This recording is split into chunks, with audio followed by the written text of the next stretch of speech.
আচ্ছা আমাকে কেমন লাগছে আজকে?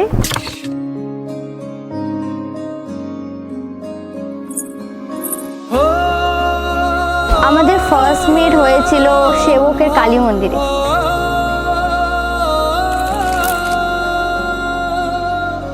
तुमसे बंधन बांध लिया है मैंने আস্তে আস্তে রিলেশনটা আজকে ডেটে 12টা বছর হয়ে গেল। तुम ही तुम हो मेरे मन में तुम ही तुम हो आँखों तक तुमसे जीवन बांध लिया है খুব ঝগড়া হতো আগে, মানে আমার দোষেই হতো, ছোট মোটো ঝগড়া।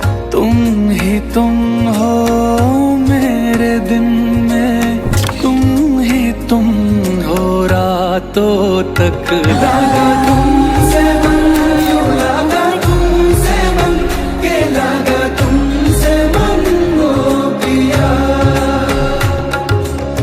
मेरे हाथ को थामे रखना यूं ही अपने हाथों तक तुम ही तुम हो मंजिलों में तुम ही तुम हो লাভ উইশেস এটাই থাকবে আমার থেকে যে আমি তোকে খুব ভালোবাসি, ও আমাকেও খুব ভালোবাসে, আমরা দুজন যাতে এভাবে দুটো ফ্যামিলি একসাথে নিয়ে চলতে পারি। तुमसे मन हो पिया